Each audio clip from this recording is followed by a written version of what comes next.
Hi friends, நம்ம மதுரைக்கு பக்கத்தில் இருக்க கீழடியிலிருந்து 18 சித்தர்கள் திருக்கோயில் பற்றி இந்த வீடியோவில் நம்ம பார்க்க போகிறோம். இந்த கோயிலோட சிறப்பம்சம் என்னன்னா, 18 சித்தர்களோட சந்நிதி இந்த ஒரே கோயிலில் அமைஞ்சிருக்கு. தமிழ் சித்தர்களில் முதன்மையானவராக சொல்லப்படுற அகத்தியர் மூலஸ்தராக இருக்க இந்த கோயிலில் இங்கே ராமர் பயன்படுத்திய கல் கூட இங்கே அமைக்கப்பட்டிருக்கு. மதுரை ரிங் ரோட் ஜங்ஷன்ல இருந்து டுவர்ட்ஸ் ராம்நாத் போற ரோட்ல தான் அந்த கோயில் இருக்கு. ஒரு 5 கிலோமீட்டர்ஸ் கிராஸ் பண்ணி வந்தீங்க அப்படின்னா ரைட் சைடு வந்து பெரிய ஆர்ச் பேனர் போட்டிருப்பாங்க. கீழடி அருங்காட்சியம் சொல்லிட்டு ஒரு பெரிய ஆர்ச் பேனர் இருக்கும். அதில் ரைட் சைடு திரும்பிங்க. ரைட் சைடு திரும்பின உடனே திரும்ப ஃபர்ஸ்ட் ரைட் எடுக்கணும். அங்கே பெரிய பேனர் போட்டிருப்பாங்க. கீழடி அருங்காட்சியம் சொல்லிட்டு பேனர் அங்கேயும் போட்டிருப்பாங்க. அந்த ரைட் எடுத்துக்கோங்க. அந்த ரைட் எடுத்ததுக்கப்புறம் திருப்பி இன்னொரு ரைட் எடுக்கணுங்க. ஃபர்ஸ்ட் ரைட் எடுத்ததுக்கப்புறம் உள்ளே பார்த்தீங்க அப்படின்னா அந்த ஒயிட் கலர் பில்டிங் இருக்கு இல்லையா, அதில் கிராஸ் பண்ணி வந்தீங்க அப்படின்னா கீழடி கோயில் தெரியும். உங்களுக்கு இங்கேருந்து பார்க்கும்போது தெரியும். நான் கூகுள் மேப் லொக்கேஷன் வந்து நான் டிஸ்கிரிப்ஷனில் கொடுக்குறேன். இந்த கோயிலோட சிறப்பம்சங்கள் என்னென்ன, 18 சித்தர்களோட வாழ்க்கை வரலாறு, இந்த கோயிலுக்கு நம்ம வந்து வழிபட்டால் என்னென்ன நன்மைகள் நடக்கும், இதை பற்றி இந்த வீடியோவில் நம்ம பார்க்க போகிறோம். அந்த கோயிலில் இருக்க தோழி வந்து நம்மளுக்கு வந்து டீட்டெயிலாக எக்ஸ்பிளைன் பண்ணாங்க எல்லாத்தையும். வணக்கம். நம்ம கோயிலில் வந்து பூசாரி கிடையாது, பொது வழிபாடு ஸ்தலம் தான். நீங்கள் உங்கள் கையாலேயே சாமியை தொட்டு வழிபாடு செஞ்சுக்கலாம். பூ வச்சுக்கலாம், பத்தீஸ்வரம் காட்டிக்கலாம், விளக்கு போட்டுக்கலாம். வீட்டில் செஞ்சு ஏதாவது எடுத்துகிட்டு வந்தீங்க, இல்லை கடையில் ஏதாவது ஸ்வீட்ஸு, மிட்டாய், பிஸ்கட்டு, நெல்லிக்காய் இந்த மாதிரி எது கொண்டுட்டு வந்தாலும் உங்கள் கையால் நீங்களே சாமிக்கு நெய்வேத்தியம் பண்ணிக்கலாம். இங்கே இன்னொரு சிறப்பான விஷயம் பார்த்தீங்கன்னா, பொது வழிபாடு நட சாத்துற டைமிங் கிடையாது. காலையில் 6 மணிலேருந்து நைட்டு 9 மணி முடியும் நடை எப்போவுமே திறந்து தான் இருக்கும். 18 சித்தர்களையும் ஒரே இடத்துல பார்க்கலாம். ஒவ்வொரு சித்தருக்கும் தனித்தனி சன்னதி இருக்கு. தமிழ்நாட்டில் உள்ள எல்லா சிவனடியார்களும் சேர்ந்து கட்டின கோயில் தான் நம்ம கோயில். 18 சித்தர்களையும் ஒரே இடத்துல பார்க்கலாம். ஒவ்வொரு சித்தருக்கும் தனித்தனி சன்னதி இருக்கு. அதே மாதிரி இந்த நாள் வரைக்கும் கருட பகவானோட தரிசனம் வந்து நம்ம கோயிலில் கிடைச்சிக்கிட்டு இருக்கு. இதுதான் இங்கே ரொம்ப சிறப்பான விஷயமேவும். விசேஷமான நாள் எதுன்னு கேட்டிங்கன்னா வியாழன்கிழமை அன்னைக்கு பூஜை இதெல்லாம் பண்ணி அன்னைக்கு ஒரு நாள் மட்டும் அன்னதானம் நடக்கும். ரொம்ப சிறப்பான விஷயமா இருக்கும். இங்க வந்து அகஸ்தியரும் நடராஜ பெருமாளும் தான் மூலஸ்தரா இருக்காங்க. அகஸ்தியர் வந்து நம்மளுக்கு தெரியும், முதல்ல வந்த சித்தரே வந்து அகஸ்தியர் தான். அது இவரோட ஜீவசமாதி பாத்தீங்கன்னா அனந்த சயனம் கேரளாவில் திருவனந்தபுரத்துல வந்து இருக்கு. ஃபர்ஸ்ட் முதன்மை சித்தரே இவர் தான். இவரை பத்தி நம்ம சொல்ல தேவையே இல்லை, இவரை பத்தி எல்லாத்துக்குமே தெரிஞ்சிருக்கும். பின்னாடி வந்து நடராஜ பெருமாளும் அகஸ்தியரும் 6வது சபையா இங்க காட்சி கொடுத்துக்கிட்டு இருக்காங்க. இதுதான் இங்க ரொம்ப நம்ம கோயில வந்து ரொம்ப சிறப்பான விஷயமே. 18 சித்தர்களுக்கு முதன்மையானவர் பாலாம்பிகை வந்து லலிதாம்பிகையோட ஆபரணத்துல இருந்து வந்தவங்க. இவங்க கருமுனியமா தரிச்சவங்கல்ல, ஒரு அசுரனை வதம் செய்யறதுக்காண்டி வந்தவங்க. வந்துட்டு திரும்பி லலிதாம்பிகையிட்டே போய் ஐக்கியமாயிட்டாங்க. சித்தர்களோட அம்மா. எல்லா சித்தர்களுக்கும் அன்னையா வழங்குறவங்க வந்து பாலாம்பிகை. சின்ன குழந்தை வடிவமா இருந்து பெரியவங்க முடியும் ஒரு இடத்துல பார்க்கலாம். திருமூலர் ஜீவசமாதி ஆனவர் இடம் வந்து திருவாடுதுறை. மாதம் வந்து புரட்டாசி. திருமந்திரத்தை எழுதினவர் வந்து திருமூலர் தான். உதம்பை சித்தர் சட்டைநாதர் சித்தர். இவர் ஜீவசமாதி வந்து ஸ்ரீரங்கம். மாதம் வந்து ஆவணி. ஸ்ரீரங்கத்துல இவரோட ஜீவசமாதி இருக்கு. இவர் பிச்சு எடுத்து தன்னோட அம்மா அப்பாவை வந்து காப்பாத்திக்கிட்டு இருந்த நிலைமையில ஒரு சித்தரோட ஞானம் பெற்று தன்னோட இளர வாழ்க்கை எல்லாத்தையும் விட்டுட்டு சட்டை உதறி வெளியே வந்தனால இவருக்கு பேர் வந்து சட்டைநாதர்ன்ற பேர்ல வந்து அழைச்சிக்கிட்டு இருக்காங்க. கோரக்கர் சித்தர். இவர் ஜீவசமாதி வந்து வடக்கு பொய்கையூர். கார்த்திகை மாசத்துல வந்து ஜீவசமாதியா இருக்காங்க. அதாவது இவர் வந்து கருமுனியமா தரிச்சவங்க கிடையாது. ஒரு அம்மாவுக்கு வந்து ரொம்ப நாளா பிள்ளை இல்லைன்றதுக்காண்டி வரம் வாங்கி ஏங்கிக்கிட்டு இருக்கப்ப மச்சமுனி சித்தரோட சாம்பல்ல இருந்து வந்தவங்க தான். அவங்க வந்து சும்மா இதை வந்து சாப்பிட வேணான்னு இதுல சாம்பலோட தூக்கி போட்டுருவாங்க. அந்த சாம்பலை வந்து சொல்றப்ப கோரக்கா எந்திரிச்சு வான்றப்ப இவர் வந்து சாம்பல் மூலியமா எந்திரிச்சு வந்தவர் கோரக்கர் சித்தர். போகர் சித்தர் வந்து ஜீவசமாதி பழனி. மாதம் வந்து வைகாசி மாதம். முருகப்பெருமானோட இதை வந்து அம்சத்தை வெளியே கொண்டு வந்தவரே இவர் தான். ஜீவசமாதியும் பழனிலே தீவிர பக்தர், முருகரோட தீவிர பக்தரே வந்து போகர் தான். இவர் சீனால இருந்து வந்ததா வந்து சொல்றாங்க. ராமதேவர் சித்தர். இவர் வந்து ஜீவசமாதி வந்து மதுரை அழகர் கோயில் மலையில இருக்கு. மாசத்துக்கு ஒரு தடவை எல்லா பக்தர்களுமே மேல போய் இவரை தரிசனம் பண்ணுவாங்க. இவர் வந்து இந்துவா இருந்து முஸ்லிம் மக்களோட ஒற்றுமைக்காண்டி முஸ்லிமா மாறின சித்தர் இவர் தான். சுந்தரானந்த சித்தர் இவரோட ஜீவ சமாதி வந்து மதுரை மீனாட்சி அம்மன் கோயில்ல பின்னாடி இருக்கு. இவர் மற்ற சித்தர்கள் மாதிரி வந்து இல்லாம தன்னோட அழகுலையும் சரி, தன்னோட பாவனை எல்லாத்துலயுமே வந்து இவர் அடிச்சுக்க வந்து யாருமே இல்லை. அவ்வளோ அழகு பெற்றவர். மதுரை பாண்டிய மன்னனுக்கே சவால் விடுத்து கல் யானையவே கரும்பு சாப்பிட வச்சவர் தான் சுந்தரானந்தர். இடைக்காட்டரோட ஜீவ சமாதி வந்து திருவண்ணாமலை, மாதம் வந்து புரட்டாசி. இவர் நவக்கிரக பஞ்சத்தை போக்குறதுக்காண்டி நவக்கிரகத்தையுமே முன்னாடியே பஞ்சத்தை அரைஞ்சு தன்னோட பஞ்சத்தை போக்கிக்கிட்டு இருந்தப்ப 9 கோளுமே வந்து இதை பண்ணி அவங்க வீட்டுக்கு சாப்பிட்றதுக்காண்டி வரப்ப கிரகத்தை ஃபுல்லா மாத்தி வச்சு 1 நிமிஷம் எல்லாத்தையுமே மாத்தி வச்சு பஞ்சத்தை போக்குன சித்தர். பதஞ்சலி சித்தர் ஜீவ சமாதி வந்து ராமேஸ்வரம், மாதம் வந்து பங்குனி. யோகா கலையில வந்து சித்தி பெற்றவர். தன்னோட உடம்பு வந்து பாம்பு ரூபம் மாதிரி எல்லா யோகா ஆசனத்தையும் தன் வசப்படுத்துறவர் வந்து பதஞ்சலி சித்தர். நந்தி தேவர் ஜீவ சமாதி வந்து காசி, மாசம் வந்து வைகாசி. இவரை பத்தி சொல்லணும் பாத்தீங்கன்னா சிவனோட தீவிர பக்தர். கடலுக்கு அடியில நின்று 8000 கோடி முறை வந்து சிவன் ஞாபகத்தை வந்து உச்சரித்து சிவனோட அம்சம் தனக்கு கீழே இருக்கணும் அப்படின்ட்டு வந்து வர வாங்கி சிவனோட தீவிர பக்தர் வந்து நந்தி தேவர்.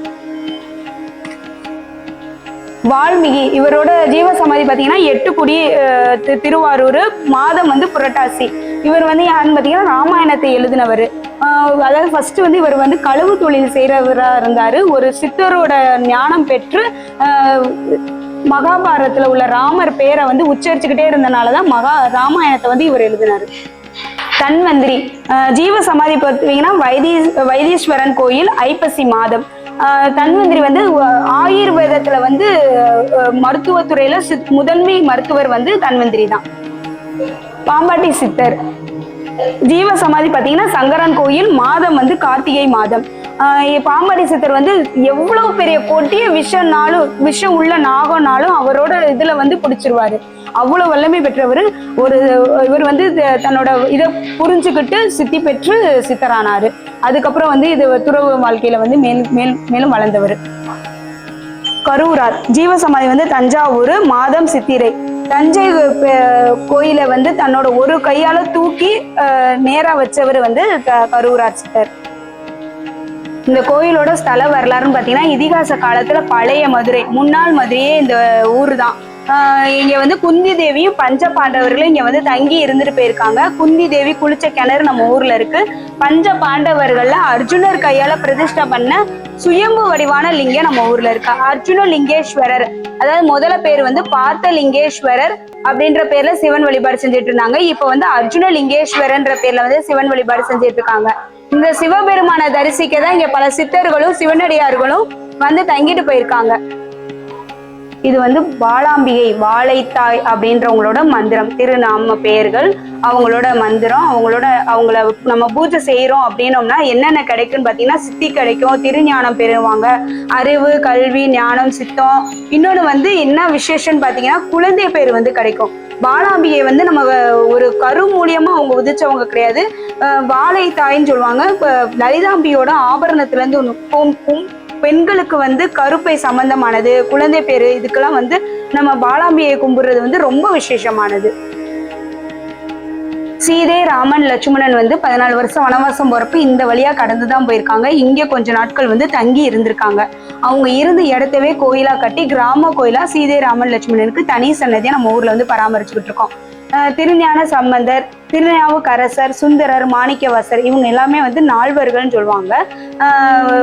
இவங்க வந்து நம்மளோட சிவபெருமான்ட்டு நேர ஐக்கியமானவங்க.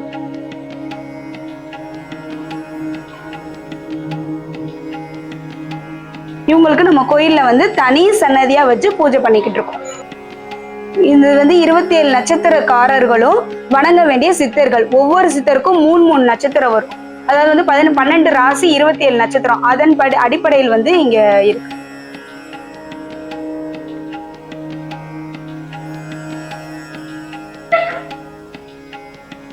சூட்டுக்கோள் மாயண்டி சித்தர் ஜீவசமாதி வந்து திருப்பரங்குன்ற மலை பின்னாடி வந்து திருக்குடல் மலையில வந்து இவரோட ஜீவசமாதி இருக்கு. மாதம் வந்து புரட்டாசி கேட்டை நட்சத்திரத்துல. இவரோட ஃபங்க்ஷன் வந்து நம்ம கோயில்ல ரொம்ப கிராண்டா செலிப்ரேட் பண்ணுவாங்க. இவங்க வந்து அண்ணனோட குரு, இவங்க வம்சாவளின்னு சொல்லுவாங்க. இன்னொன்று வந்து இவரை பத்தி இவர்கிட்ட வேண்டுனது வந்து அவ்வளோ பாசிட்டிவா கிடைக்கும். இவர்கிட்ட வந்து இந்த சூட்டுக்கோள் மாயண்டியத்தை பார்த்தாலே நம்மளுக்கு ஒரு பாசிட்டிவ் வைப்ரேஷன்ஸ் வந்து கிடைக்கும். ஏன்னா நம்ம கேட்டதை வந்து நிறைவேற்றி கொடுப்பாங்க. இது வந்து ஸ்ரீ சக்கரம். ஸ்ரீ சக்கரம்னா மகாமேருன்னு சொல்லுவாங்க. பிரபஞ்ச சக்தியை ஈர்த்து கொடுக்கறது. நம்ம இப்போ இங்க வந்து வேண்டிக்கிட்டு இருக்கோம், இனி அடுத்து வந்து நம்மளால வர முடியாது, சப்போஸ் வீட்டுல இருந்து நம்ம அகஸ்தியரை கும்பிடுறோம் அப்படின்னம்னா இங்க வந்து கும்பிட்டுக்குரிய பலனை வந்து நம்மளுக்கு ஈர்த்து கொடுக்கறது வந்து இந்த பிரபஞ்ச சக்தி தான். இது வந்து மிதவை கல். சீதையை வந்து ராமருக்கு அதாவது வந்து மீட்டுட்டு வரப்ப பயன்படுத்தின கல். மீனவர்களோட வலையில சிக்கிட்டா அவங்க வீட்டுல இந்த மாதிரி வச்சுக்க கூடாது, இந்த மாதிரி கோயிலுக்கு கொண்டு வந்து கொடுக்கணும். அதன் மூலியமா தெரிஞ்சவங்க மூலியமா கொண்டு வந்து கொடுத்ததுதான் மிதவை கல். சீதை ராமன் லட்சுமணன் இங்க வாழ்ந்ததுக்கான அடையாளமும் கூட. இது வந்து பஞ்ச காவிய விளக்கு. பசுமாட்டோட சாணம், பால், கோமியம், தயிர், நெய் இந்த 5 வகையான பொருட்கள்ல செய்யறது. சித்தர்களோட விளக்குன்னு சொல்லுவாங்க. நம்ம வீட்டுல 48 நாட்கள் தொடர்ந்து பயன்படுத்தணும். காலையில அதிகாலையில பிரம்ம முகூர்த்தத்துல போட்டோம்னா நம்மளோட என்ன வேண்டுதலை வச்சு நம்ம போடுறோமோ, எக்ஸாம்பிளா குழந்தை வரும், இது கல்வி தடை, இந்த மாதிரி எதை வச்சு நீங்க போடணுமோ, வீடு கட்டணும், மேலும் முயறணும், மனக்குழப்பம் தீரணும் அப்படின்னு சொல்லிட்டு ஒரு விளக்கு ஏத்துனீங்கன்னு அப்படின்னா அதுக்குரிய பாசிட்டிவ் எனர்ஜி அதிகமா வீட்டுல வைப்ரேட் ஆகும். நேர்மறை ஆற்றல் எதிர்மறை ஆற்றல் நீங்கி நேர்மறை ஆற்றல் அதிகரிக்கும். வீட்டுல வெள்ளி செவ்வாழை இப்போ ஒரு நாளைக்கு ஒரு விளக்கு போடுறது வீட்டுல ஒரு கணபதி யாகம் பண்ணதுக்கு சமம். இப்போ நம்ம வந்து புதுசா வீடு கட்டி போறப்பதான் ஒரு யாகம் பண்ணுவோம். இது பசுமாட்டோட மூலப்பொருட்கள்ல இருந்து பால், தயிர், கோமியம், நெய், சாணம் எல்லாமே பசுமாட்டுல எல்லா தெய்வ கடாட்சியமும் இருக்கு. அதன் மூலப்பொருட்கள்ல செய்யறதுனால வீட்டுல பொறுத்துறப்போ ஒரு பாசிட்டிவ் எனர்ஜி அதிகமா வைப்ரேட் ஆகும். ஒரு கணபதி யாகம் வீட்டுல பண்ணதுக்கு சமம். 48 நாட்கள் நீங்க தொடர்ந்து போட்டீங்கன்னா ஒரு மகா யாகம் வீட்டுல பண்ணதுக்கு சமம். கோயிலே வந்து இப்போ பூக்கடை ஸ்டார்ட் பண்ணியிருக்கோம். இங்கே வந்தீங்கன்னா இங்கே பூ வாங்கிக்கலாம். கதம்பு இருக்கு, உதிரிப்பூ இருக்கு, வில்வம் கிடைக்கும். உங்களுக்கு எது வேணுமோ நீங்களே வாங்கி உங்க கையாலே பூஜை பண்ணி நீங்களே சாமிகளுக்கு அர்ப்பணம் பண்ணிக்கலாம். ஒவ்வொரு சாமியும் நீங்க தொட்டு வழிபாடு செஞ்சுக்கலாம். இங்க பொது வழிபாடு தான், நட சாத்துற டைமிங் கிடையாது. இந்த ஊரோட தலை விருட்சம் மருத மரம். அதாவது மருத மரம் எப்படி மருதவள காடுன்னு இந்த ஊருக்கு பேரா இருந்துச்சு முதல்ல. ஏன் அப்படின்னா இப்போ ஒரு குறிப்பிட்ட இடத்துக்கு வந்து ஒரு இது காடு ஒரு விதமான மரம் மட்டும்தான் அதிகமாக வளரும். அப்படி வந்து இந்த ஊரில் நிறைய மரம் இருக்கிறது வந்து மருத மரம்.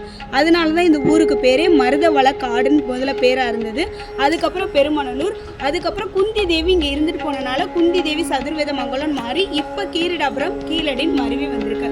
பெரிய இங்கே பார்த்தீங்கன்னா இந்த மரத்தில் என்ன ஸ்பெஷல்னு பார்த்தீங்கன்னா முடிச்சா விழுந்திருக்கும். இந்த மாதிரி முடிச்சு விழுகுது அப்படின்னாலே ரொம்ப பழமையான மரம்னு அர்த்தம். 5000 வருடங்களுக்கு முன்னாடியே இருக்கலாம் அப்படின்ற மாதிரி இன்னும் வந்து இது பண்ணலை. ஆனால் முன்னாடி பார்த்தீங்கன்னா இதுக்கு சுற்றிலும் வந்து கோயில் இருக்கும், சின்ன சின்ன சிலைகள் இருக்கும். அந்த சிலையை வந்து உள்ளேயே போயிருச்சு. அப்போ வந்து இது எவ்வளோ பெரிய மரம்னு பாருங்க. இதில் ஒன்று மட்டும் இருக்கு, தட்சணாமூர்த்தி குருவா வந்து வழிபட்டு இருக்காங்க. இந்த இதில் ஒரு சிலை மட்டும்தான் இருக்கு. இதை சுற்றிலும் நிறைய கற்சிலைகள் இருந்துச்சு, எல்லாமே உள்ள வந்து அடியில் போயிருச்சு. இந்த மரத்துக்கு அடியில் அந்த காலத்தில் வந்து போருக்கு போகிறப்ப வாள் இதெல்லாம் வந்து பாண்டவர்கள் அந்த காலத்தில் வந்து யாராவது ஒரு இடத்துக்கு தஞ்சம் வரணும்னா தன்னோட உடைமைகள், அதாவது ட்ரெஸ்ஸு, இந்த நகை இதெல்லாம் வந்து ஒளிச்சு வைக்கிறதுக்கு எதை யூஸ் பண்ணுவாங்கன்னா இந்த மாதிரி மரக்கு அடியில் இருக்கிற பொந்தை தான் பயன்படுத்துவாங்க. அதே மாதிரி இந்த மரத்துக்கு அடியிலையும் வந்து இன்னும் நிறைய ஆயுதங்கள், இதுக்கு அடியில் பார்த்தோம்னா இன்னும் நிறைய விதமான அந்த காலத்தில் பயன்படுத்தின பொருட்கள் இருக்குது அப்படின்ற மாதிரி சொல்கிறாங்க. இந்த இதில் ஒரு பட்டையை எடுத்து நம்ம இது பண்ணி சாப்பிட்டோம் அப்படின்னா குழந்தைக்கு பேர் கிடைக்கும், ஒரு நல்ல வாழ்வு கிடைக்கும்.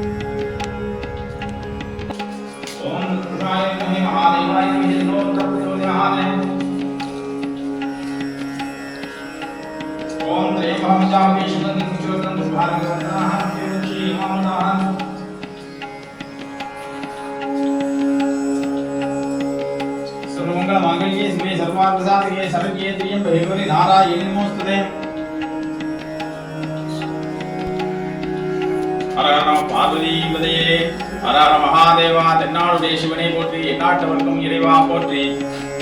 இந்த திருத்தலம் சிவகங்கை மாவட்டம் திருப்புவனம் வட்டம் கீழடி கிராமத்தில் குந்தி சதுர்வேதி மங்கலம் என்று சொல்லக்கூடிய கீழடி கிராமத்தில் அமைந்துள்ள அருள்மிகு ஸ்ரீ அர்ஜுனலிங்கேஸ்வரர் திருக்கோயிலுக்கு அனைவரும் வரவேற்கின்றேன். இந்த திருத்தலம் அர்ஜுனன் பஞ்சபாண்டவர்களில் ஒருவரான அர்ஜுனனால் பிரதிஷ்டை செய்யப்பட்ட சுயம்புலிங்கமாக காட்சியளிக்கிறார். பஞ்சபாண்டவர்கள் அனைவரும் இங்கு 3 மாத காலம் வனவாசம் வந்து இங்கே தங்கியிருந்து ராமேஸ்வரம் போகிறதுக்கு முன்னாடி இங்கே தங்கியிருந்து வழிபட்டு அவர் சுயம்புவா உருவாக்கின சுயம்புலிங்கம் வந்து இந்த தலம் வந்து பார்த்தீங்கன்னா சுயம்புவா இருக்கிறனால மகுட ஆகமதியால் கட்டப்பட்ட கோயில். சிவன் அப்படியே இருந்திருப்பார். அதுக்கப்புறமா தான் கட்டிடங்கள் கட்டப்பட்டிருக்கும்.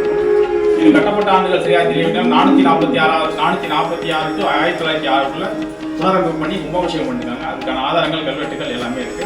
இதெல்லாம் மரவர்மன் குலசேகரம் கட்டப்பட்ட கோவில். இது பஞ்சபாண்டவ இது மரவர்மன் மன்னர் காலத்து கோவில். இங்க வந்து பாத்தீங்கன்னா அம்பாள் பேர் வந்து அமிர்தவள்ளி தாயார், தட்சிணாமூர்த்தி இருக்காங்க, நந்தீஸ்வரர் வந்து பாத்தீங்கன்னா உங்களுக்கு நேருக்கு நேராக காட்சி அளிப்பார். ஒரு சில இடங்கள்ல சாஞ்ச மாதிரி இருக்கும். இது நேருக்கு நேராக காட்சி அளிப்பார். இந்த இடத்துல வந்து சித்தர்கள் 18 சித்தர்களுக்கும் இங்க வந்து சித்தர்கள் நிறைய வந்து இங்க வந்து இருந்திருக்காங்க. இங்க வந்து தீர்த்த கிணறுகள் நிறைய இருக்கு. அகத்திய தீர்த்தம் இந்த மாதிரி 8 தீர்த்தத்துக்கு மேல நிறைய தீர்த்தங்கள் இருக்குது. இதில் இப்போதைக்கு வந்து இந்த தீர்த்தம் தான் நம்மளுக்கு அபிஷேகத்துக்கு தண்ணி வருது. அர்ஜுன தீர்த்தம்னு இங்க பக்கத்துல இருக்கு. அந்த இடம் நம்ம தீர்த்தம். இது ரொம்ப விசேஷமான ஸ்தலம். இது வந்து அமிர்தவள்ளி தாயார்.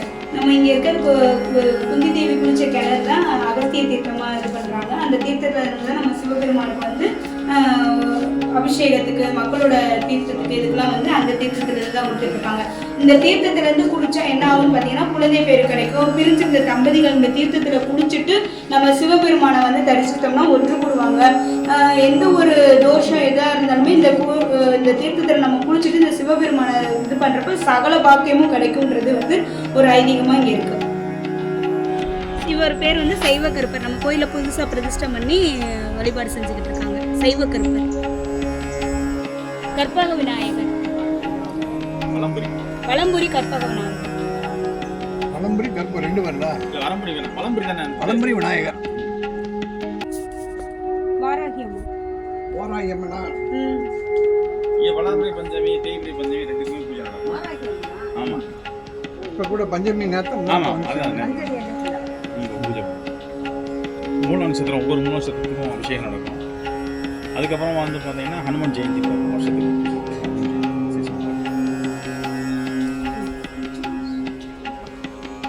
முருகன் வள்ளி தேவியானியோட காட்சி அளிக்கிறாங்க. சஷ்டிக்கு இந்த மாதிரி முக்கியமான விசேஷங்களுக்கெல்லாம் அபிஷேகம், ஆராதனை, செவ்வாய்க்கிழமை வந்து பூஜை பண்றது எல்லாமே இங்க வந்து விசேஷமா நடக்கும். கிருத்திகைக்கு எல்லாத்துக்குமே வந்து இங்க சிறப்பு வழிபாடோட பூஜை பண்ணுவாங்க. பைரவர், தேய்பிறை அஷ்டமி, மகா இது வரும், ஐக்கியதஷ்டமின்னு சொல்லுவாங்க. மகா அஷ்டமி அதுக்கு ரொம்ப விசேஷம் நடக்கும். அதில் இருந்தெல்லாம் வந்து சாப்பிடலாம்.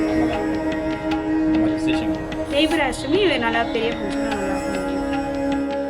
அகத்திய தீர்த்தம் இது முதல் தீர்த்தம், அகஸ்திய தீர்த்தம்னு சொல்லுவாங்க. குந்தி தேவி குளிச்ச கிணறு. பஞ்சபாண்டவர்கள்ல அர்ஜுனரும் தீர்த்தமான கிணறு இது. இந்த தீர்த்தக்கரையில இருந்து தான் நம்ம சிவபெருமானுக்கு வந்து அபிஷேகத்துக்கும் ஆராதனைக்கும் இந்த தீர்த்தத்துல இருந்து தான் தண்ணி எடுத்து மோட்டர் வச்சு இது பண்ணிட்டு இருக்காங்க. அந்த காலத்துல கட்டப்பட்டது. 21 அடியிலேயே வந்து தண்ணி வந்தது. இன்னும் உள்ள பாத்தீங்கன்னா தீர்த்தம் தண்ணி ஊறிக்கிட்டே இருக்கும். நம்ம கோயிலுக்கு எப்படி வரணும்னு கேட்டிங்கன்னா பெரியார்ல இருந்து 15A அப்படின்ற பஸ் கீழடி, கொந்தகம், மாங்குடி, எலந்தகுளம், மேலவெல்லூர் இந்த மாதிரி எந்த பஸ்ஸுனாலும் கீழடி பஸ் ஸ்டாண்ட்ல இறங்கிடலாம். இறங்கி இங்கேருந்து ஸ்ட்ரெயிட்டா வந்து ஒரு 2 நிமிஷம் வாக் ஆஃப் டிஸ்டன்ஸ் தான் வந்துடலாம் கோயிலுக்கு. ரைட் கட் பண்ணீங்கன்னா கோயில் தான். திருப்போணத்துல இருந்து வந்தீங்கன்னா திருப்போணம் பஸ் எது வந்தாலுமே 2வது ஸ்லேமான்ல இறங்கிட்டீங்கன்னா 10 ரூபா ஆட்டோ கொடுத்தீங்கன்னா இங்க ஒரே ஸ்டாப் தான் வந்து இறக்கி விட்டுருவாங்க. இங்க இருந்து கொஞ்சம் தூரம் தான் நடந்து வந்துடலாம் நம்ம கோயிலுக்கு. இந்த கோயில்ல வந்து வழிபடுறவங்களுக்கு வந்து நிறைய நன்மைகள் நடந்திருக்கு. இந்த கோயில்ல வந்து வந்தாலே ஒரு பாசிட்டிவ் எனர்ஜி கிடைச்சதுங்க.